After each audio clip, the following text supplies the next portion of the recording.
Waalaikumsalam warahmatullahi Mana wabarakatuh. kabarnya ibu-ibu, bapak-bapak? Alhamdulillah baik. Alhamdulillah. Sebelum kita mulai, mari kita berdoa menurut keyakinan masing-masing. Semoga pembelajaran hari ini bisa memberikan manfaat dalam kehidupan kita sehari-hari. Amin. Berdoa kita mulai. Terima kasih. Pertama, selamat datang dan terima kasih atas kehadiran Bapak dan Ibu dalam pertemuan bulanan atau pertemuan rutin kali ini. Sebelum kita berlanjut, apakah ibu-ibu masih ingat dengan materi pada pertemuan sebelumnya? Masih. Ya. Apakah juga ibu-ibu sudah melaksanakan materi yang disampaikan sebelumnya? Alhamdulillah. Alhamdulillah kalau sudah melaksanakan, dan saya harap ibu-ibu bersama-sama dengan keluarga yang lain melaksanakan apa yang sudah dipelajari sebelumnya. Apakah dalam melaksanakan kegiatan atau materi yang disampaikan sebelumnya ada kendala? Alhamdulillah ada sedikit.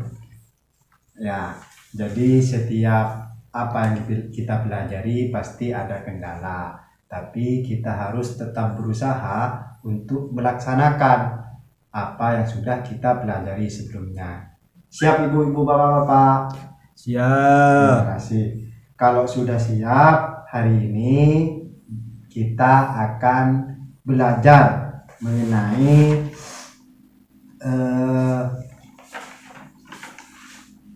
pencegahan stunting melalui kemampuan diri. Jadi ibu-ibu, stunting itu dapat dilakukan dengan menggali potensi-potensi yang dimiliki oleh kita, baik sebagai individu atau sebagai keluarga. Nah, yang disebut dengan potensi diri itu ibu-ibu adalah kemampuan diri sendiri untuk mewujudkan apa yang belum terwujud. Kalau potensi keluarga adalah kemampuan keluarga yang belum tergali, belum terlihat, belum disadari, tapi sudah dimiliki oleh keluarga. Jadi setiap keluarga, setiap orang itu memiliki potensi yang perlu digali. Dalam konteks kali ini adalah potensi diri dan keluarga untuk mencegah stunting. Lalu apa kira-kira potensi diri yang bisa dilakukan untuk mencegah stunting? Pertama adalah dengan memakan makanan bergizi selama kehamilan. Ayah memberikan dukungan saat ibu hamil. Apakah ibu ketika hamil mendapatkan dukungan suami? Alhamdulillah. Nah, alhamdulillah kalau sudah mendapatkan dukungan suami. Yang ketiga, ibu saat hamil selalu sehat. Yang ketiga, ASI ibu berjalan lancar. Yang keempat, keluarga memanfaatkan bantuan sosial yang diterima untuk peningkatan gizi anak. Jadi salah satu potensi diri dan keluarga yang bisa digali adalah dengan memanfaatkan bantuan yang diperoleh setiap 3 bulan. Kalau PKH, kalau BPNT itu yang diperoleh setiap 1 bulan itu dibelanjakan dengan makanan-makanan bergizi untuk memenuhi kebutuhan ibu hamil ataupun bayi, sehingga dapat mencegah stunting. Selanjutnya adalah ibu memasak sendiri makanan sehari-hari untuk keluarga. Kan bisa kan? Ibu-ibu bisa masak sendiri kan? Bisa. Nah, alhamdulillah kalau bisa, enggak usah pakai orang lain, karena ini termasuk dari potensi diri yang bisa dimanfaatkan untuk mencegah stunting. Selanjutnya adalah tadi kan saya sudah jelaskan terkait dengan potensi diri. Sekarang saya mau tanya ke ibu-ibu.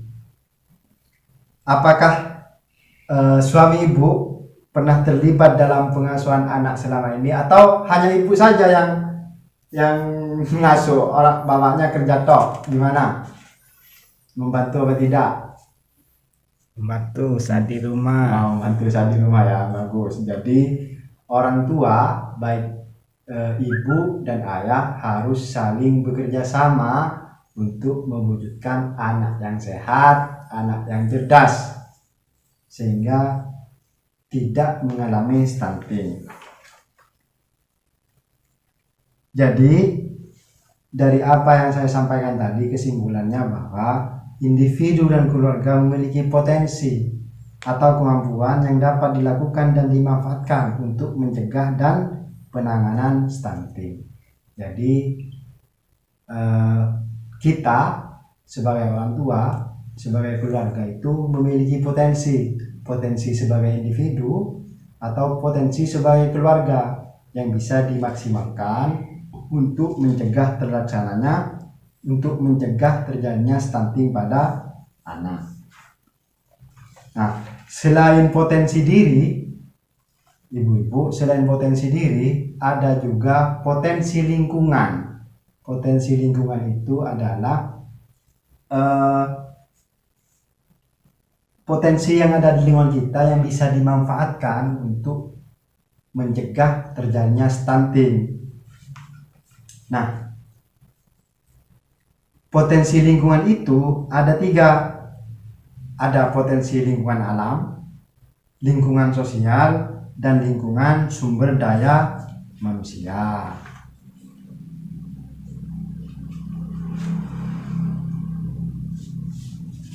Nah, kalau untuk kemampuan lingkungan itu misalnya ibu-ibu memanfaatkan lahan yang ada di sekitar rumah untuk dijadikan sebagai sanitasi yang sehat, atau buang air besar yang sehat.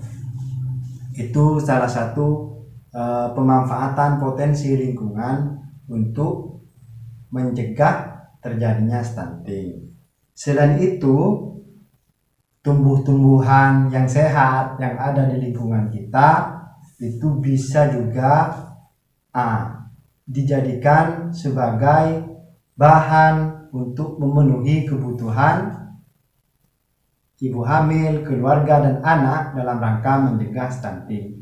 Itulah yang dimaksud dengan potensi lingkungan yang bisa dimanfaatkan oleh keluarga dalam mencegah stunting. Nah, itu dari 2 hal itu, potensi diri dan keluarga dan potensi lingkungan yang terdiri dari 3 bagian itu bisa dimanfaatkan oleh keluarga untuk mencegah stunting. Untuk yang potensi lingkungan, misalnya tersedia program-program pemerintah yang diakses untuk, seperti yang saya sampaikan tadi barusan, adalah dengan membelanjakan hal-hal yang menjadi kebutuhan. Bukan misalnya dapat bantuan sekarang kemudian mau liburan, itu tidak benar dan tidak dibenarkan, karena seharusnya bantuan itu untuk memenuhi kebutuhan keluarga, dalam hal pemenuhan gizi. Jadi itu ibu-ibu ya, artinya ibu-ibu harus menggali potensi diri sendiri baik maupun potensi keluarga. Potensi diri sendiri itu misalnya setelah belanja ya dimasak sendiri. Potensi lingkungan, misalnya ada sayur-sayuran di lingkungan sekitar yang memenuhi kebutuhan gizi, itu juga dimanfaatkan. Ada lahan kosong misalnya untuk membuat sanitasi yang sehat, itu juga dimanfaatkan. Itu yang disebut potensi diri, menggali potensi diri dalam rangka mencegah terjadinya stunting. Mungkin ada yang mau ditanyakan ibu-ibu? Sudah. Tidak ada yang ditanyakan? Sudah. Kalau tidak ada yang ditanyakan, pesan saya, mari kita bersama-sama sebagai orang tua dan keluarga untuk berkomitmen melaksanakan pencegahan stunting di rumah. seperti yang kita pelajari hari ini. Kalau tidak ada pertanyaan, mari kita tutup. Sebelum kita tutup, mari kita berdoa. Semoga kita menjadi orang tua yang baik dalam mendidik anak, dan semoga anak-anak kita menjadi anak yang sehat dan cerdas, yang mampu berbakti kepada bangsa dan negara.